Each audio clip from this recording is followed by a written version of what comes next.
How the heretics protect every child. Growing up in a cult is not easy. Politicians don't know how it is to grow up in a cult. So therefore, who should talk for the children unless we do it? And when I say we, I mean me and my friend Katie Moore. That's an ex-Mormon. Hello, cult cousin. Hello, Jonas. Nice to finally meet you. Yeah. So evil apostate. That's So your evil. yeah. And Mormons and Jehovah's Witnesses have one thing in common. They always say apostates are angry, apostates are angry, apostates are angry. So today we might tell them why we're angry, because maybe we have a good reason to be angry. And here we have first reason to be angry. Brian Bresee.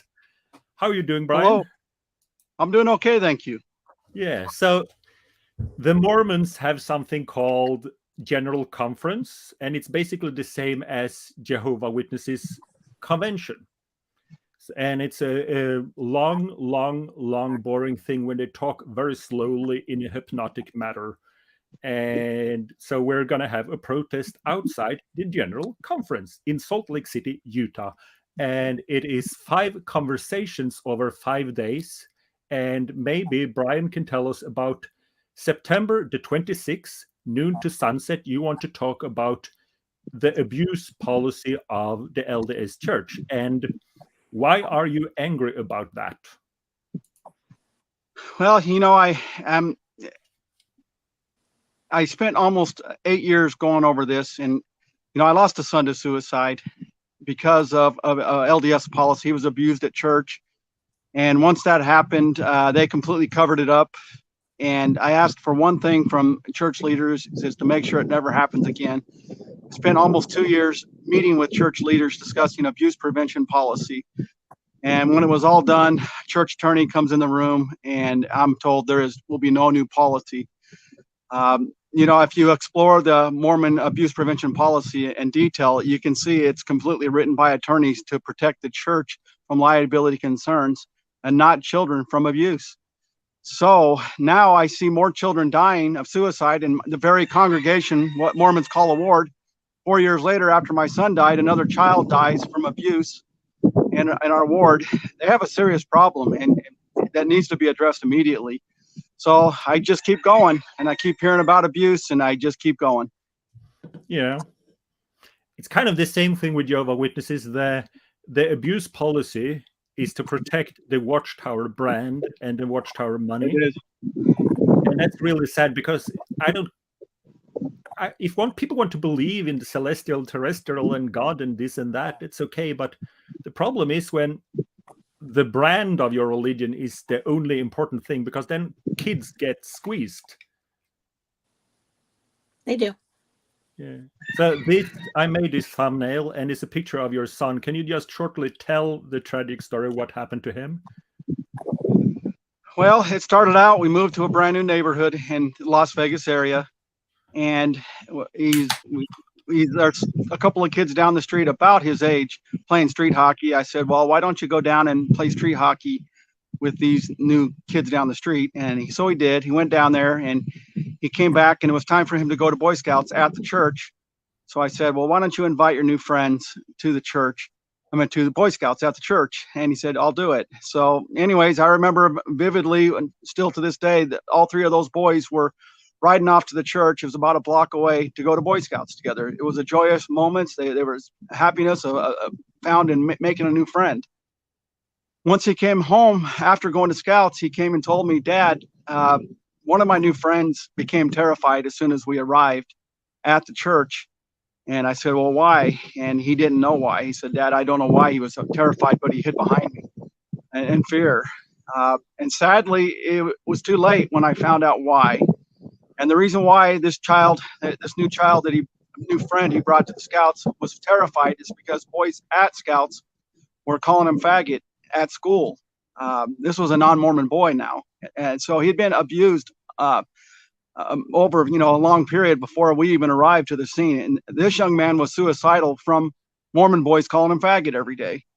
But because he hid behind my son at Scouts, guess who they made his new target? Their new target. My son became their new target. They started calling him faggot. something they spread to a school and online. It's well documented.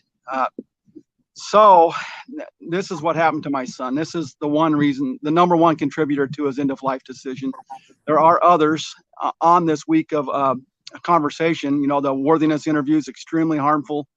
Issues of conscience, extremely harmful. And this I know because there's chat logs that indicate everything that you know I'm saying to back it up.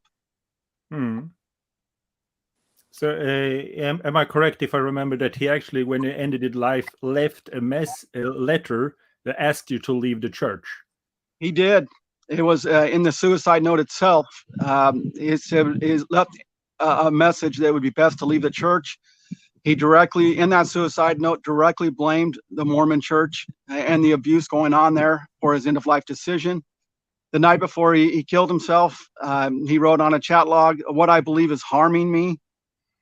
He says that the children there are abusing him, and also his beliefs there are harming him. So I have so much documentation. This is why I keep going, because it's so clear that it's Mormon policy is why my son is dead. Yeah, it's a really sad story. So I've spoken with some Mormons. It's kind of fun from an ex-Jehovah's Witness perspective, but I noticed they really lean hard on testimony. If someone say the church is true, then it's true. So if there are any Mormons watching this, why would not this child's testimony be taken seriously? You know what? If you left the testimony, you know what? If you believe, so we can do something. Yeah, you know what? There is such power from the top at the Mormon Church. The prophet is the say all, do all, the top, commander in chief, and to question him is like questioning the emperor with no clothes. It's not a safe position. And when you're Mormon, it's not just a place you go to on Sunday and you pay your tithe and go home for the week. It's a way of life. And when you start challenging the top leader of the Mormon Church, or even questioning harmful policy, which some of them did, but they backed off pretty quick because they're in danger of being disciplined, possibly a disfellowship, an excommunication. Maybe their family will attack them for speaking up. So it's not a safe place to be an opponent of church policy in the Mormon Church if you're an active member. Yeah, that's why we need to speak up. So correct me if I'm wrong there. The September 26th, there will be conversations about abuse policy. And Katie, who do you want to come there? Who's your, if you could choose, who would be there? I would really like survivors to be there because as a Protect Every Child admin, I'm there to represent the voices of survivors, which started this whole movement.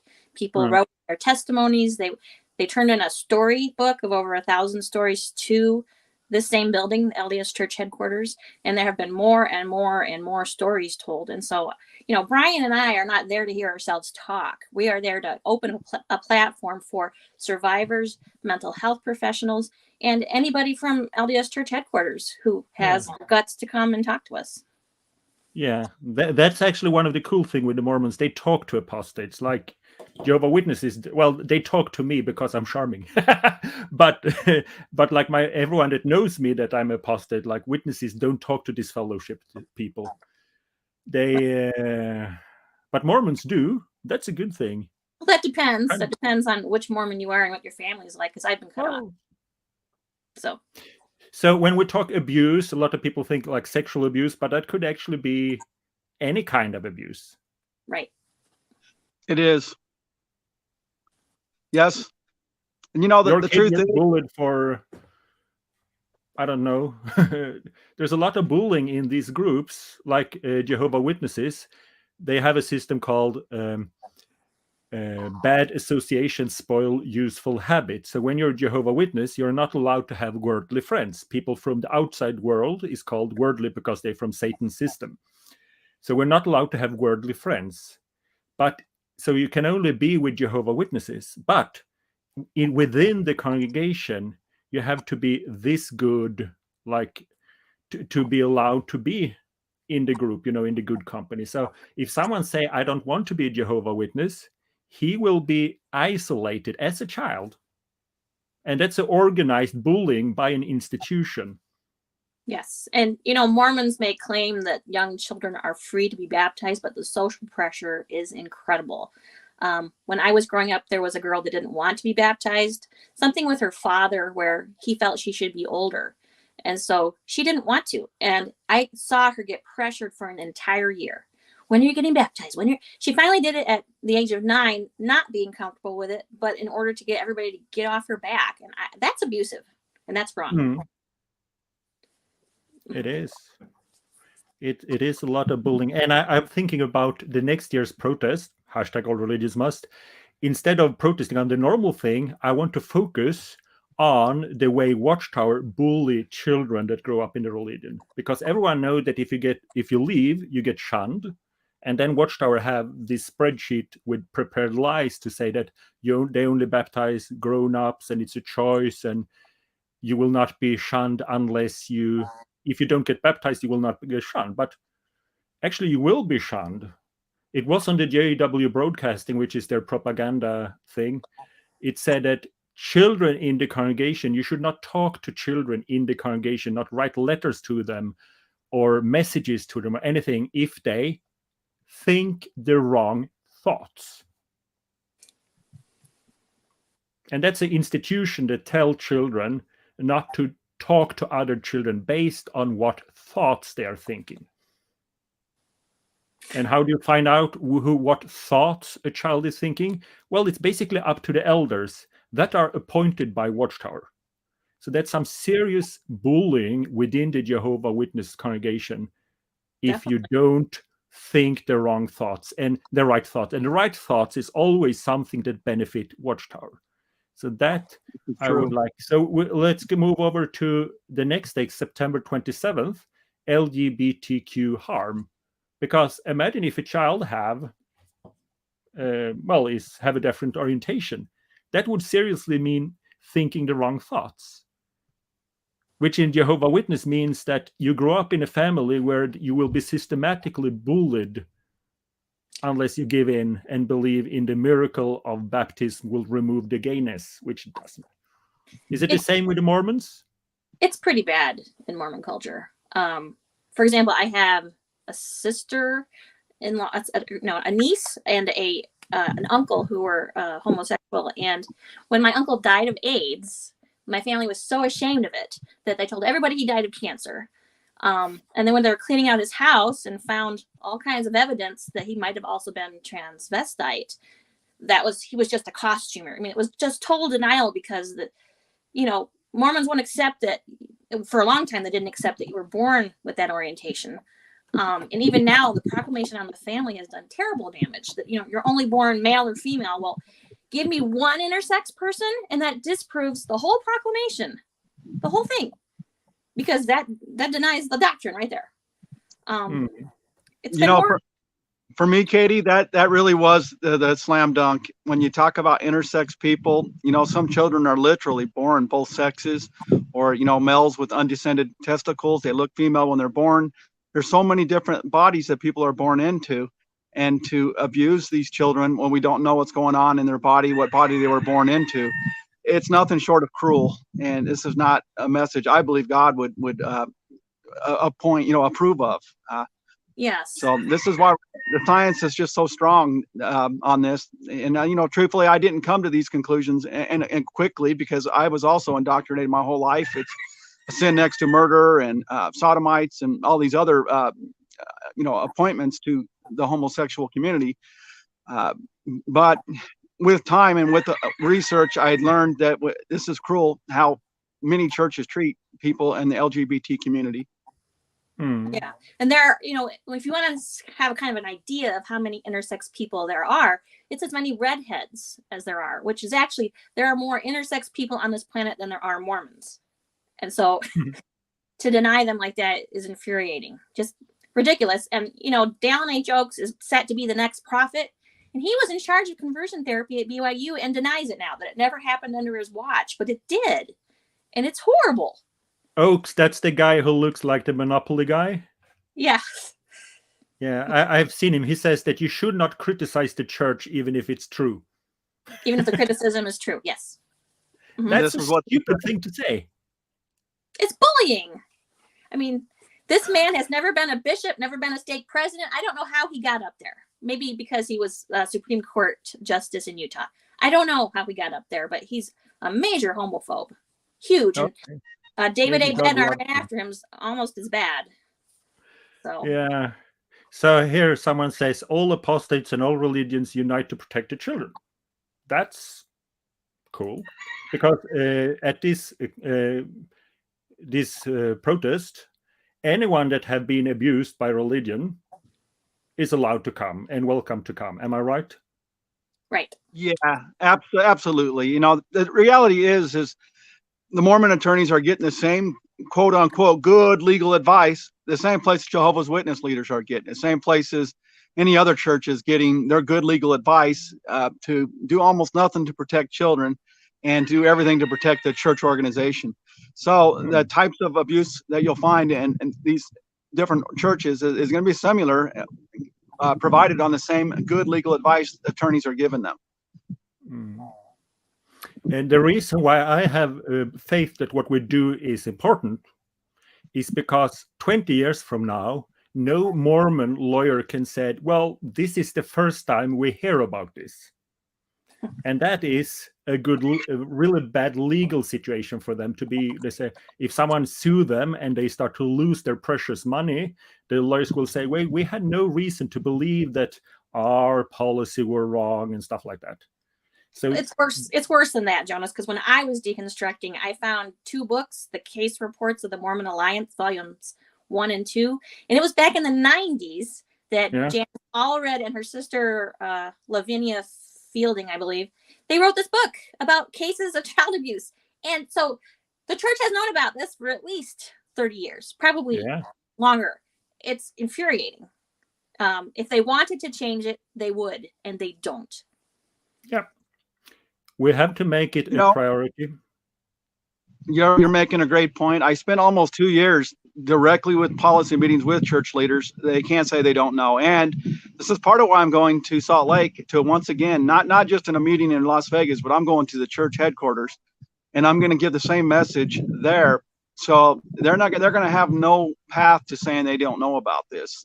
And the reality is the legal landscape is starting to change on abuse prevention policy. It is starting to go more in favor of the children, and they could be the children. There is going to be negligence coming down the pike for a lot of these organizations if they fail to change what they consider good legal advice. Yes, and what many members don't know is that the monster in the courtroom that is the Mormon Church is nothing like the one over the podium.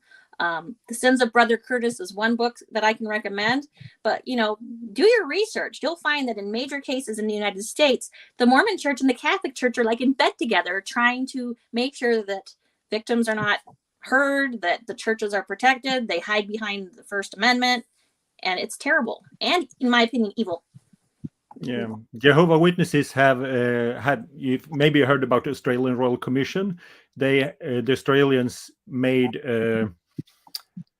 look into the Jehovah's Witness, how they treat children and how they respond to child abuse, and it was a major bismo, the way Jehovah's Witnesses handle it. But then they changed a lot, and the way they changed it is just to protect the watchtower. Like now the elders meeting, they get instructions verbally, and they will take all their notes, even handwritten notes, when they leave the meeting. Like everything, and you can no longer send a letter to the watchtower about alleged pedophile.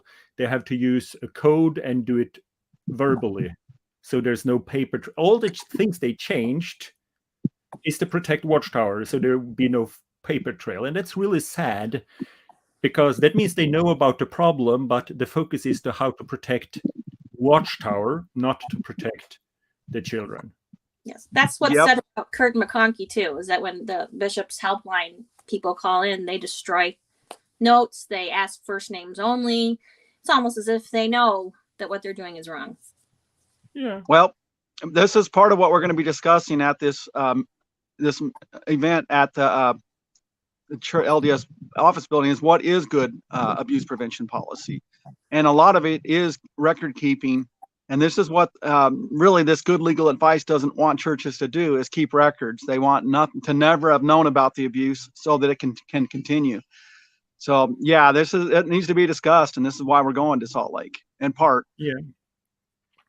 And the reason why we have this live stream is because we're trying to get some ex-Jehovah's Witnesses to show up, and because you don't have to be gay to support the gay rights. It's like you don't have to be black to support black people if they have a struggle. We're humans.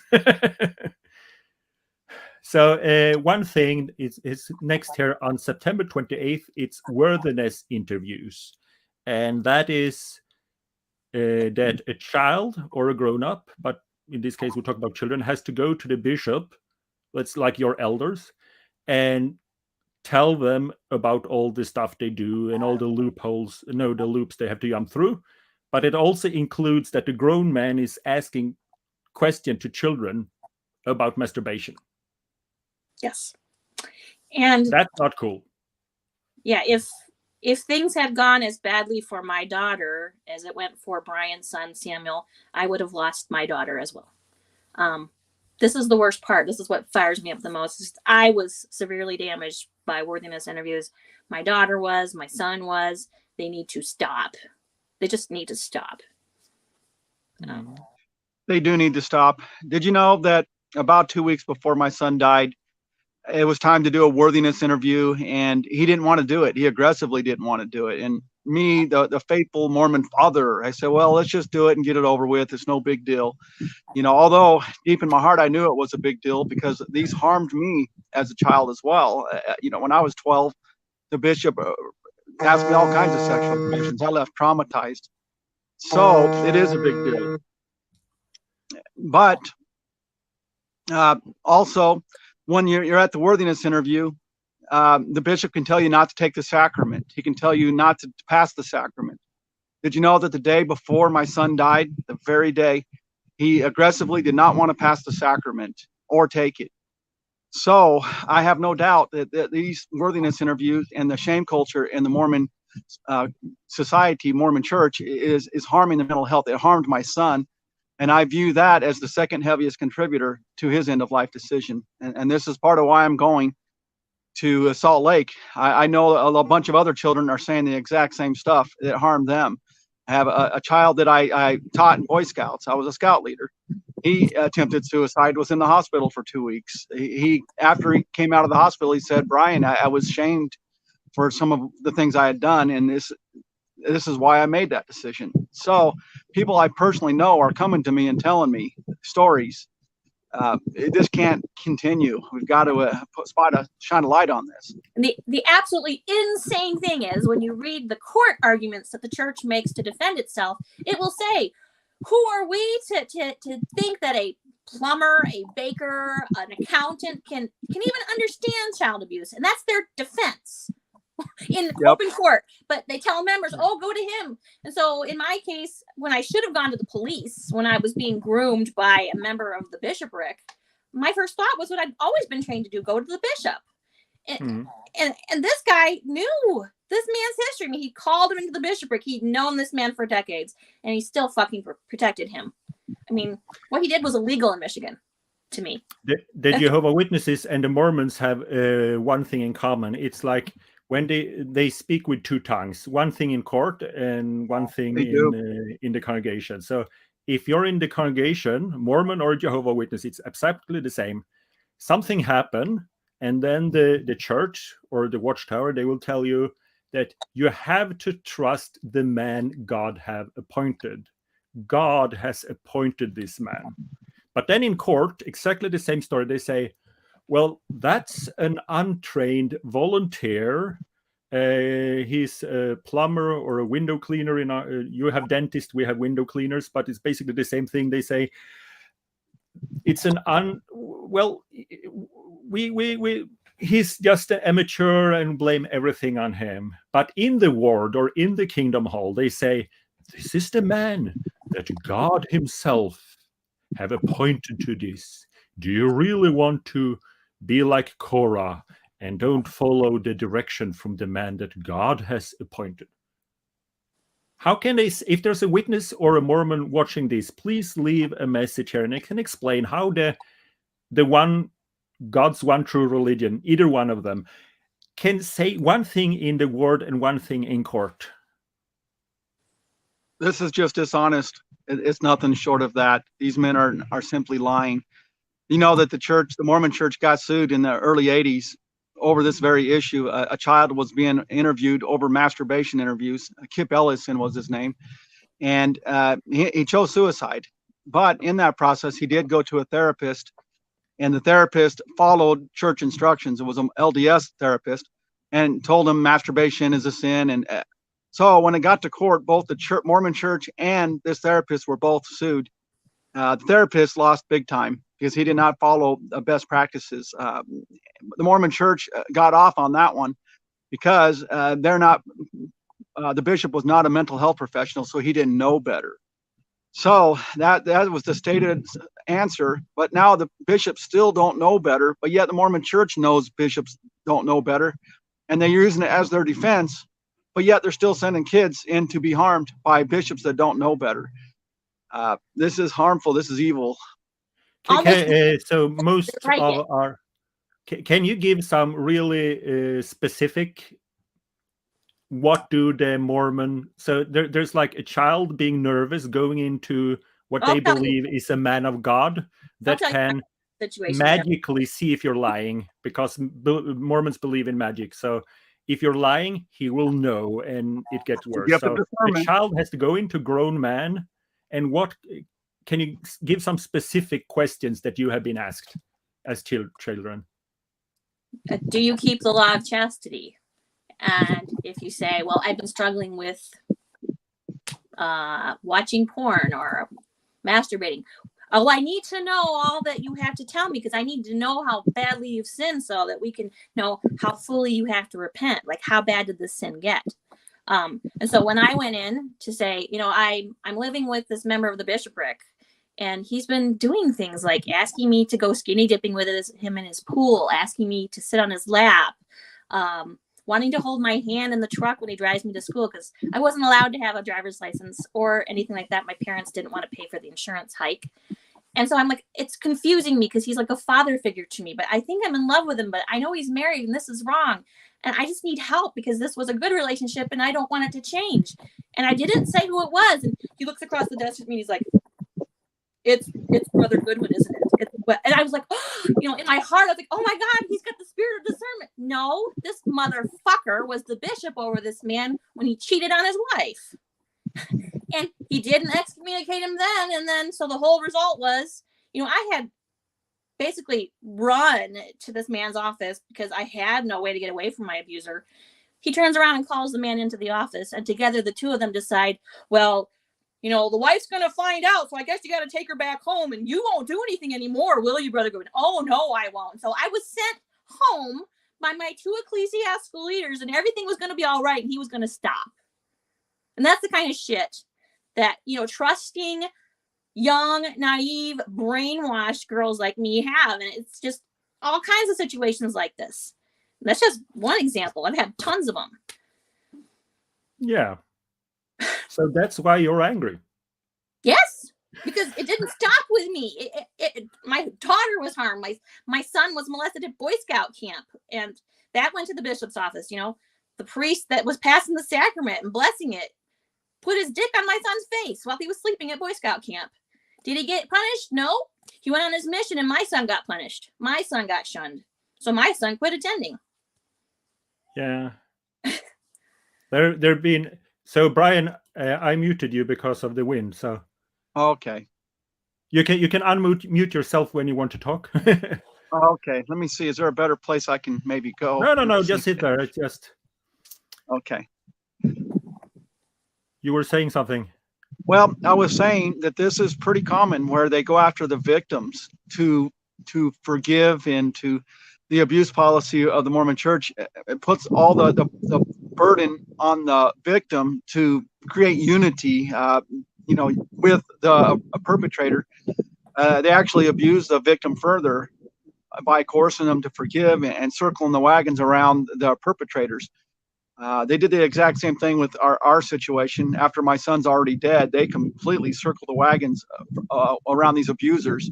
They refused to look at all evidence, although they said they would come back and do it. But after they called the bishop's hotline, the attorneys for the Mormon Church, they refused to shortly after to do anything further. We know this is the advice of attorneys causing this, resulting in them and the victim being victimized further. Yeah, I was contemplating suicide as a teenager for my masturbation sin, and I thought I was the only one on the continent that had problem with that. Because you really believe, I know Mormons say that masturbation is the sin next to murder. Anything sexual is anything. And see, that's what my daughter was told by when she was 12 years old. She was a whistleblower like I was about a situation with a family. And he told her she had done the sin next to murder. And if she did anything else, she was not going to go to the celestial kingdom. She wasn't going to be with her family.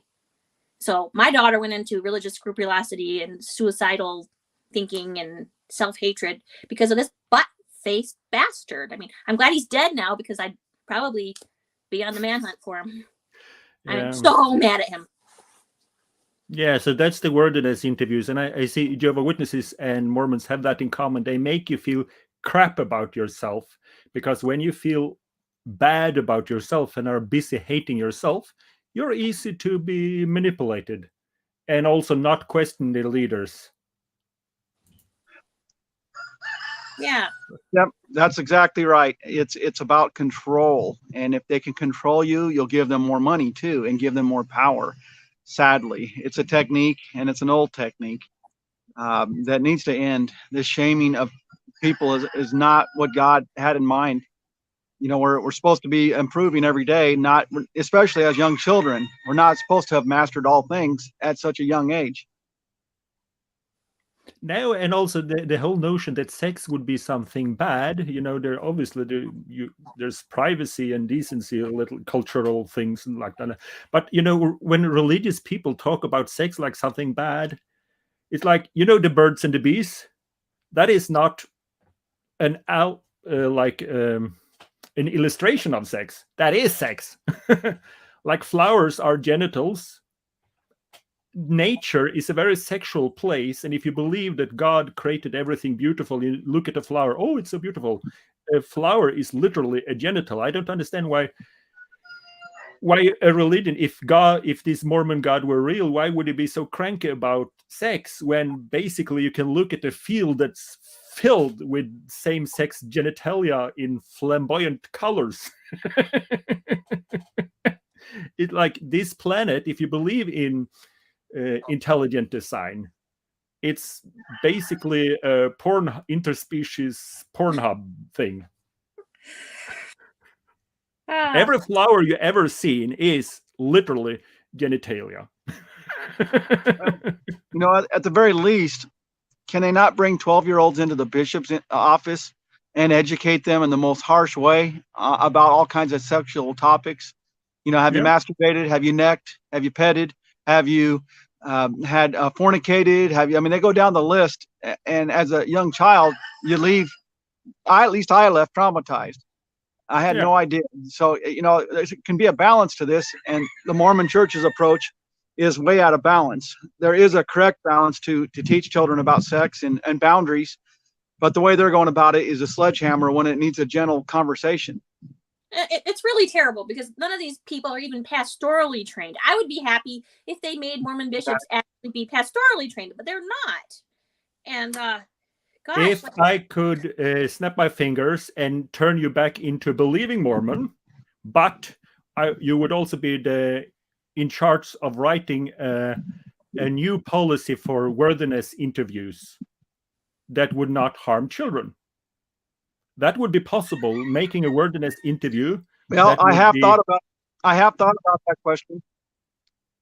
What and would you know what the thing is? Yeah, I have thought about that, and you know, what can they do to enter? You know, still keep an eye on children, but not harm them. And what they could do is they can write a standard of moral behavior and then just ask, instead of asking each question individually, have you done this? Have you done that? Have you masturbated? Have you, that's probing in ways that are inappropriate for such young children. What they should ask is, do you have any questions for me? And that's it. Let the child ask the questions. That's really it. Smart. The irony is, though, that people like us that are honest in heart are the ones getting hurt. And I didn't find out till I was leaving the church that tons of people lie. They lie. Yeah, they lie through their teeth. This is exactly right. It's exactly right. So the whole thing's a farce. It's a joke.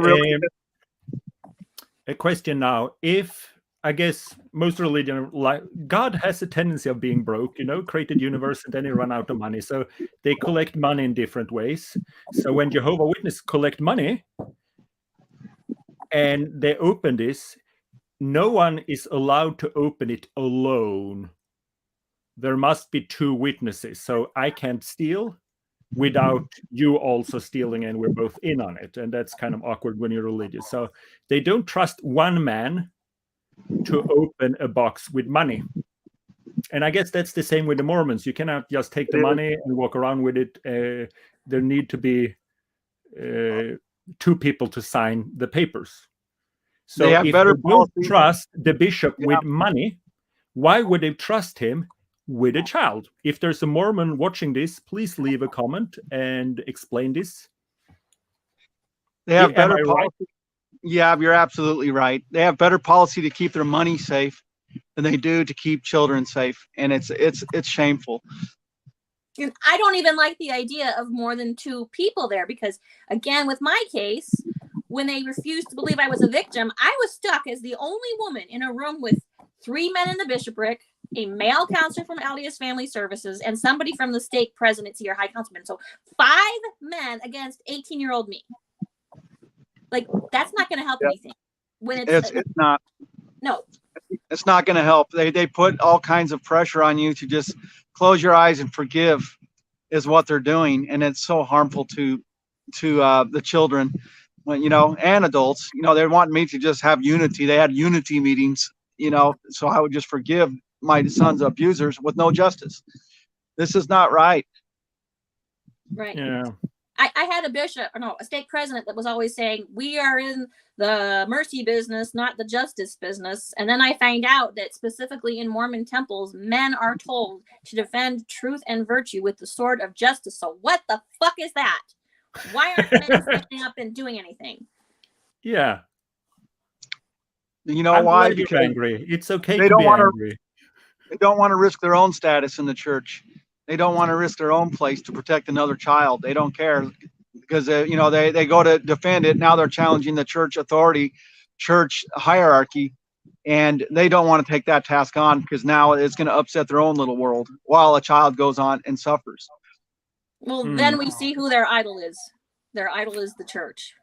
Period. Yes. I heard someone say about if you're going to get married in the Kingdom Hall, you have to talk to the elders, and they ask if you had, if you started early.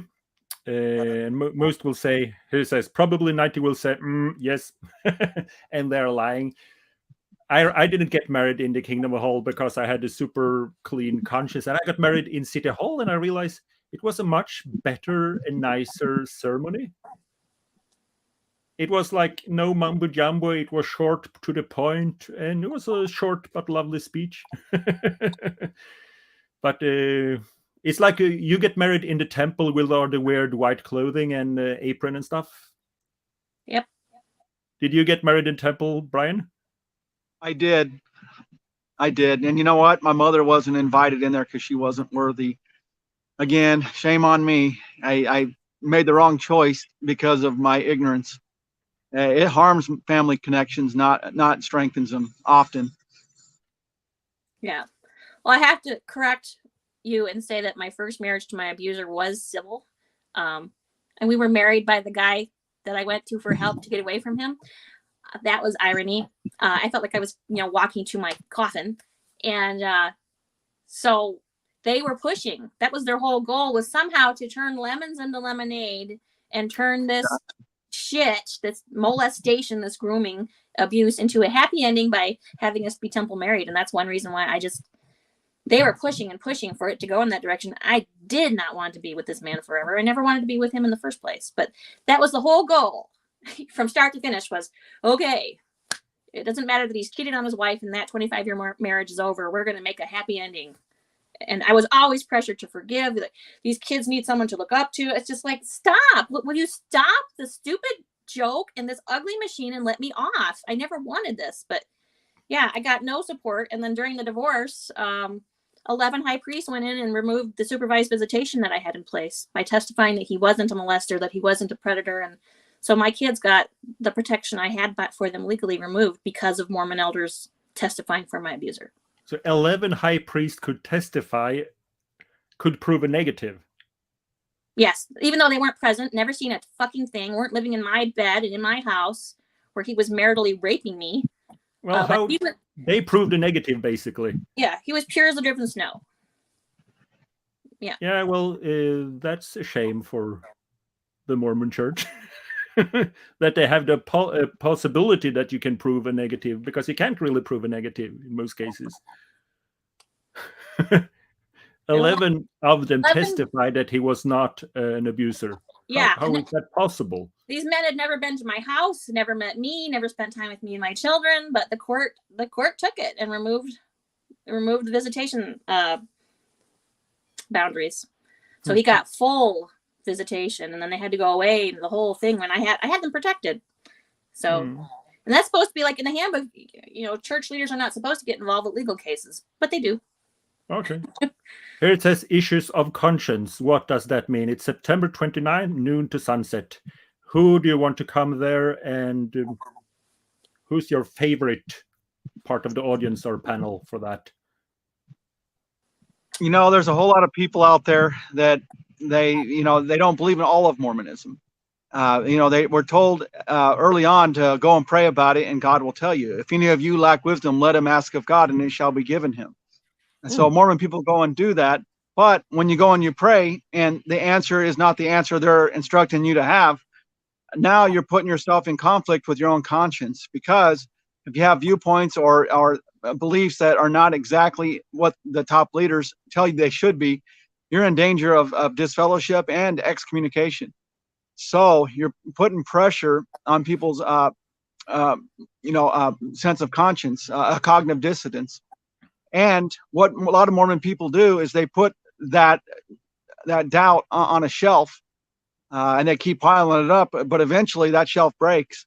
Where for many, where everything they put on the shelf and didn't think about, they can't do it forever. And it's harmful to mental health. To not being true to yourself is harmful to mental health. And when that shelf breaks, it comes down to one big a harmful moment, to the point where you got a lot of Mormon people leaving. They need mental health professionals to help them through that. It's serious enough that where people are even choosing suicide over this. I've had friends, and I mean multiple people I know, where their beliefs that are not perfectly in line with the Mormon Church is harming them. And if you do act on that, you could lose your wife might divorce you, your family could disown you. So now they're putting real pressure on you to conform and to believe as the top leaders tell you to believe. This is not healthy. Not. And the way that conscience is taught in the Mormon Church is backwards. It starts with you, the person, having your personal revelation, and then the father, and then the bishop, and then it goes into a wider circle, like the prophets over everybody. But it should be the opposite. If what the prophet at the center of that belief says, and it doesn't go with me, then he's wrong, But your personal revelation is just you, just your spirit, and you have to obey everybody else above you, and that's wrong. It's more than wrong, it's harmful. Yes. The saying is, when the prophet has spoken, the debate is over. So that's how, and they'll enforce that with force, excommunication. They'll threaten you.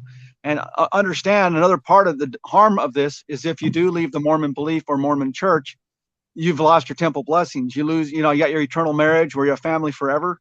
If you don't obey them completely and pay a full tithing, you lose your wife and you lose your kids forever in the eternities. This is a great weight on conscience. And a lot of, mothers are terrorized. I mean, they're terrified when one of their children goes astray. They're going to lose that child forever in the eternities. So the type of duress on conscience is horrible within the Mormon community, Mormon faith system. And it's it is really a way to limit your freedom, because you do have freedom of thought. That's it's a bigger freedom than freedom of speech, because my freedom of speech is limited. It's a way of control. Let's just call it by the Norwegian Espionage Act. I cannot tell you everything. Well, actually, I could tell you everything I know, but if I knew something, I could not tell you because of the Espionage Act, or I cannot tell anything I would like to say to a female employee because her rights, not to be harassed. So my freedom of speech is limited, and I'm okay with that. But when you grow up as a Mormon or a Jehovah's Witness child, your freedom of thought is limited. Yes. And that's a huge violation of the rights of a child, to tell them that their thoughts should be limited and that someone is reading your brain while you're thinking. Yes. And then there's the issue of choice and accountability, which is really stressed. It's confusing because they pay lip service at General Conference. Like, I remember there was a talk by D. Todd Christofferson where he opened it up with talking about Hamlet. And Hamlet was going around listening in disguise to his troops. And the question is, who in the end is responsible for us going to war, the king or ourselves? And it was a beautiful talk, but why don't they listen to themselves and enforce what they teach people over the podium? It's so confusing. Well, what makes it even worse is Mormon teaching teaches us that there was a war in heaven over freedom, that Christ led the forces that would give us our freedom, and Satan led the side that would take away our freedom and force us to do everything correctly, and he would force us back to heaven. And this is a big part of Mormon belief. But you turn around and who's the Satan in this conversation? You have a belief, and it's not exactly what the top leader wants you to believe. So they're going to force you by threatening you with your family, threatening you with your status in the community, threatening you with all kinds of threats. This is harmful. This is not what they're even their own teachings. They're not honoring them.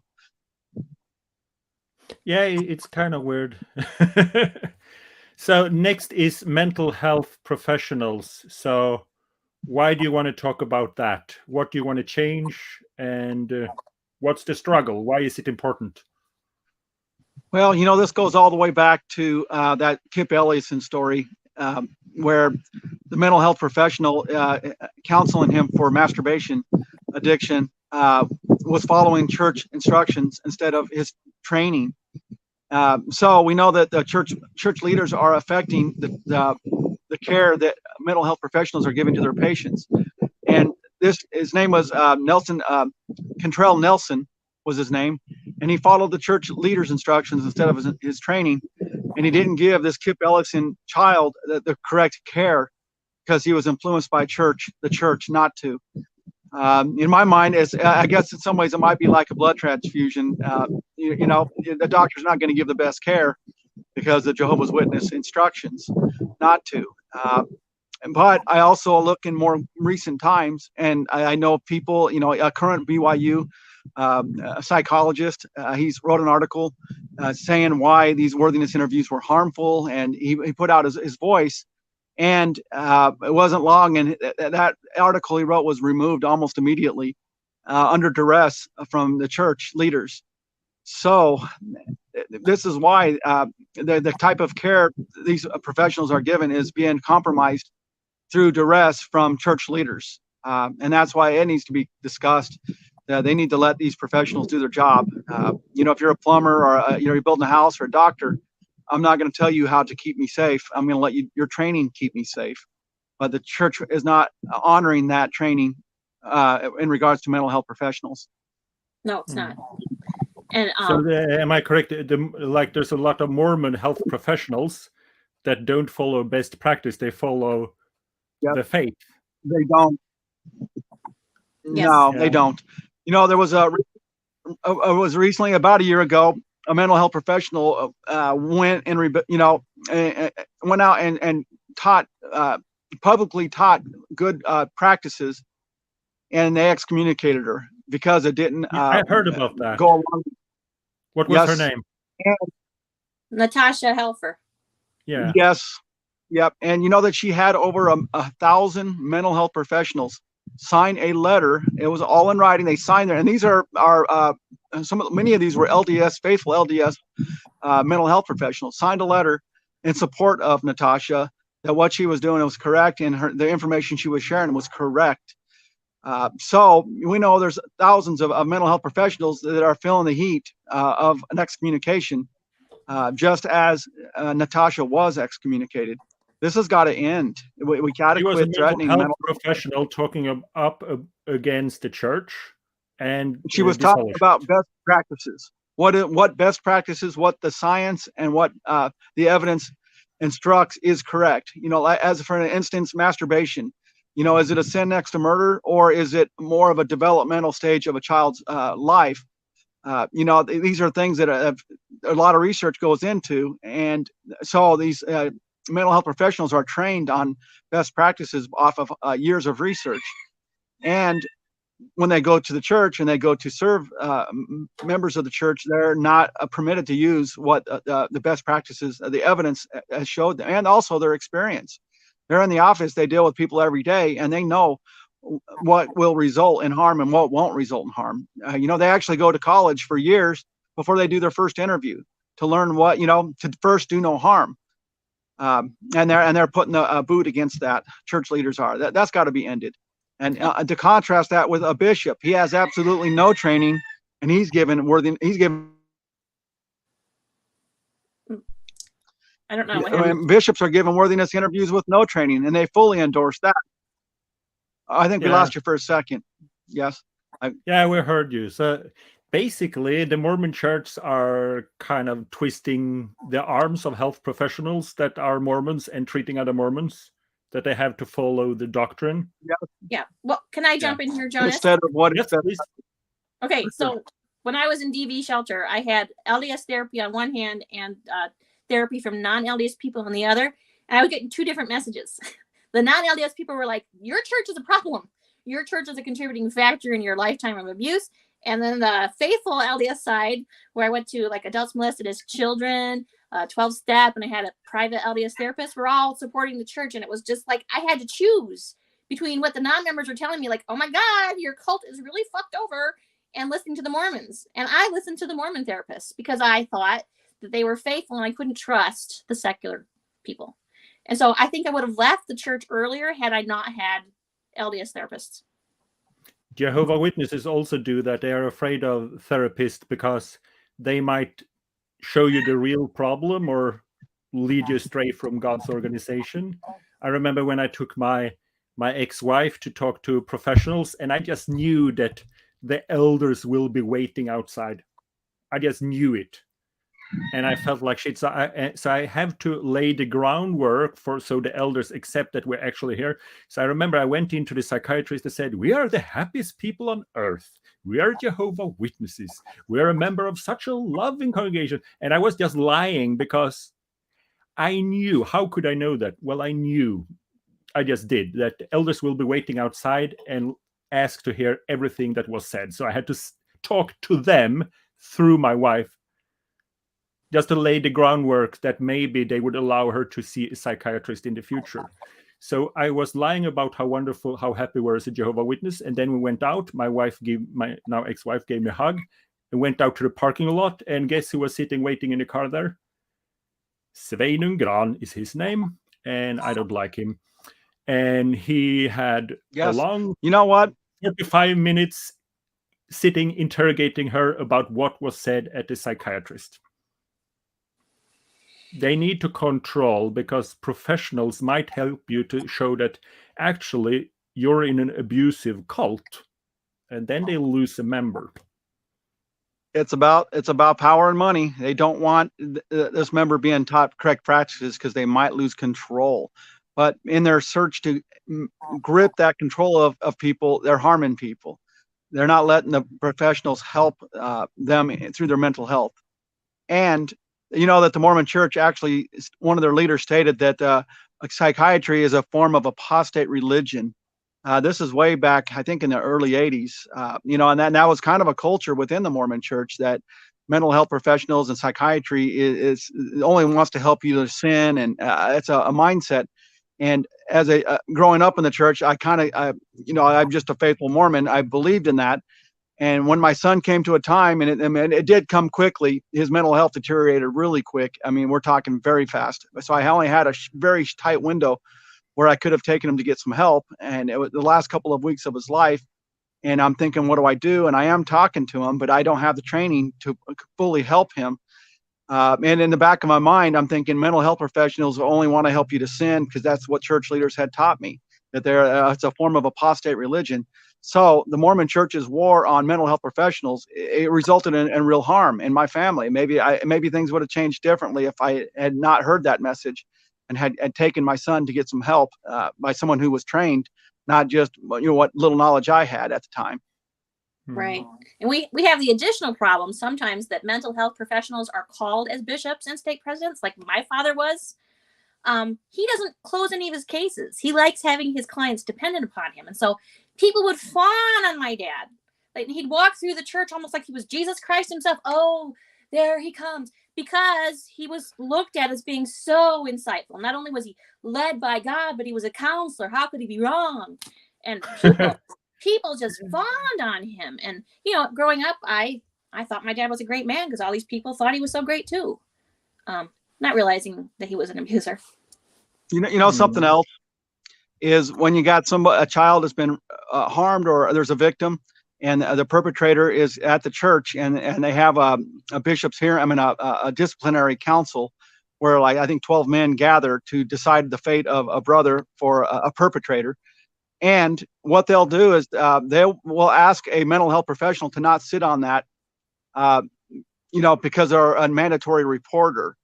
So I've heard several cases where people who are mandatory reporters are asked to not sit in because they might go tell the police what's going on. Wouldn't that be obstruction of justice in a way? Yeah, I think so. I could argue that. I'm not a lawyer, but I'm an ex-Jehovah's Witness and I know how to argue. It wouldn't be too difficult in a civil case to argue that it's obstruction of justice. You know what? Mormon and Church that would prove malice. They have some pretty dark in a public case like the state of Utah versus, then it would be more difficult to say that this is obstruction of justice, so someone go to jail. But in a civil lawsuit, to say that this is malice, that you actually don't want, I think you could argue that. Tell me if I'm wrong. Well, you're wrong. You're right, but you're wrong. In Utah, the thing is it's completely controlled by active members of the church, right? Okay. So now the judge is going to be active Mormon. The attorneys are all Mormon. It's completely filled with Mormon people in the judicial system. And also, I think 90% of the legislature is LDS as well. So you're seeking justice in Utah. It's going to be stacked against you, and any jury is going to be mostly Mormon too. So you're not going to find much justice in Utah. And also, you take an oath in the temple to protect and defend the church as well. So it goes even deeper. There's just no justice there. Yeah, it's funny because in our religion, we're taught that a covenant is a two-way promise. And when you're 8, you're told very clearly what your side of the covenant is and what the Lord's side is. But what do we get promised back in return for those 4 covenants we make in the temple? Show me the list. Show me where the church promises us in return, because I think they make the same promise. Yeah, we're going to protect the church too. Not you. Yeah, it's like when you're Jehovah's Witness, they always tell you get blessings. And I wonder, where's my blessings? I didn't get any. It happened, Jonas, right? So how can we help you? Because I've been renewing my passport so I could come, but I didn't get it. I have to wait longer, so I can't go to Utah, and it's expensive. But there will be protests during General Conference. And basically, the more the merrier. I think we all should go there. Maybe I can go next year. But how can we help you? We need people. Yeah.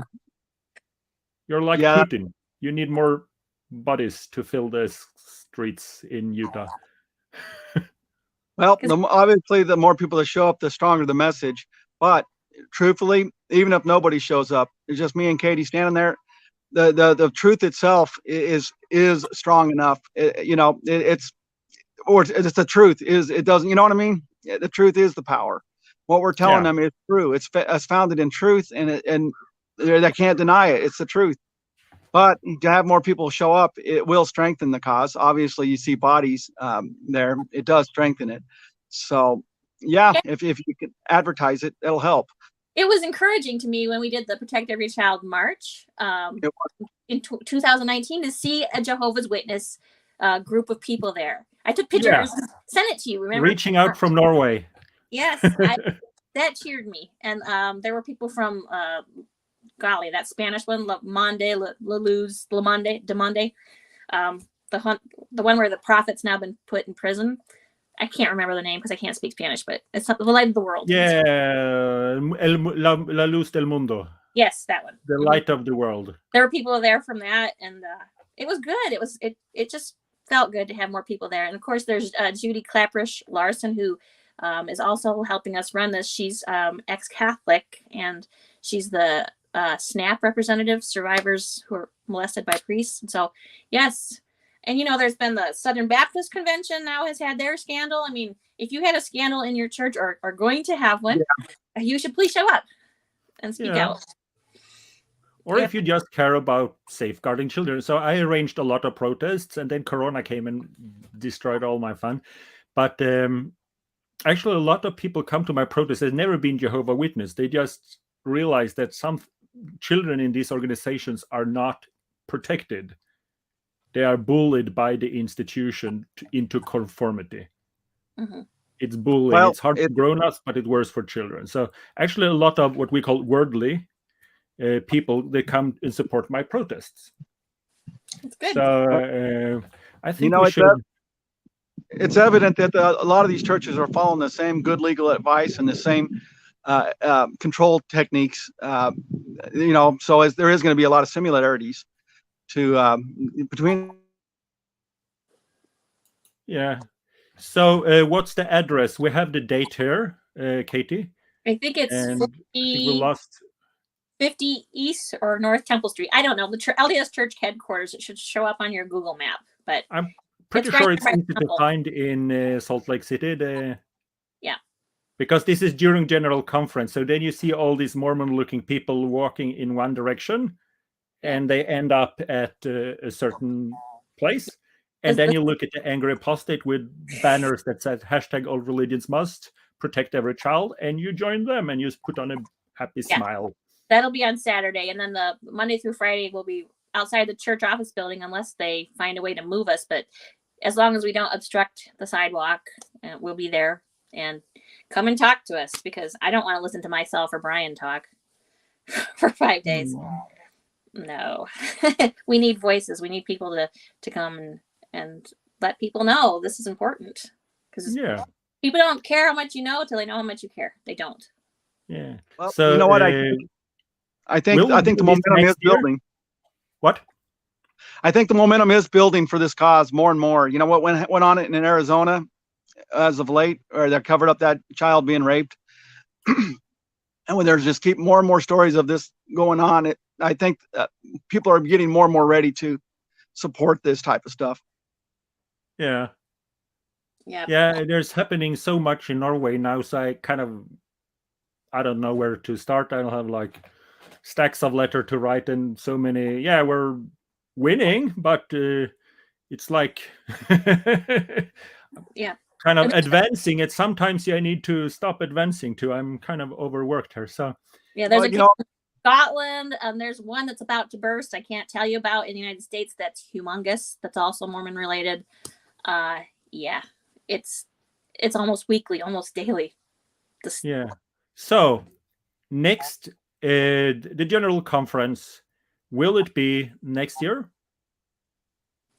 The conference, yes, but a protest. Should I start saving my money for me and the wife to go there? I don't know. This was organized by Brian this year with Sam Young's support. We'll have to play it by ear and see if there is something next year. If there's not, Jonas, I'd like to come over to Europe and do whatever you want to do. over Yeah, there. I might join you. I might come with you, Katie. Oh yeah. We'll do that because next year the witnesses start with conventions again, and like I'm working now on that we should protest not about shunning but about bullying children. So that's basically the same as you do, because witnesses are bullying children. If you grow up as a child that maybe you're born an atheist and you're atheist your whole childhood, you're actually bullied within the organization. That's too bad. To the extent that they actually say that you should not send messages or talk to a child in the congregation that thinks incorrect thoughts. That's some severe bullying, and I have dug up the list of so the Norwegian government, child protection, blah blah blah, have a list of child abuse, like a list written down. If you do this, you're abuse children, like beating them, obviously, but then other things. And one of the thing is the Norwegian word is usynliggjøring, which means unvisibilization, like you pretend the child doesn't exist. This is it. We can't see the child doesn't exist, we pretend it's not here because there's something wrong with it. That is listed as severe child abuse, and like It is. as the same way as physically beating a child. You know, and in that's some what ways, Watchtower is doing according to their own manuals. some ways, what we will protest. some ways Jehovah's Witness is worse than Mormons, you know, and we have our own bad sides. But man, when I hear about that, to literally shun a child to that degree, that's shameful, and I don't know what to say. I'm almost out of words to even hear you say that. They're going to shun a child because they're not up to spark, and in the congregation. This is evil. Yeah, it is evil, and it's well documented, and it's a crime, and that's why they lose government funding. In Norway, they were getting like in dollars, I think, is it $1.5 million or $2 million, something about like that. They got in government funding, and they lost it now. Good. Thanks to many apostates that are working here in Norway, and they I don't care if they get the money or not. I just care they treat children well. That's it. So if we can hit the money bag, then they might start treating children right, not because they love the children, but because they love the money. And I don't care why they do it, as long as they stop treating children like shit. That goes for Watchtower and the Mormon Corporation. You know what? These faithful members of these churches are financing the abuse of children. You know, they're financing the abuse of children. Why don't they end that? Well, it's not like the Mormon Church needs your money. They're just fine. No, they're very rich. Oh yeah. Yeah. So let's hope for the best, and thank you very much for coming. And I hope a lot of my subscribers, at least those close to Utah, will show up at least an hour and wave a flag and support our brothers, because this is an ongoing struggle and we need to support each other. So Katie, you get the last word, because we have to learn to stop the habit of being male assholes. We learned when we grew up in the church. So you get to end this with some kind of statement to rally the troops. Please come and help us kick some ass in Salt Lake City, to bear witness to everybody that will hear us and those that won't hear us, that children need to be protected. All religions must protect every child. Absolutely. Yes. Thank you, Sister Moore.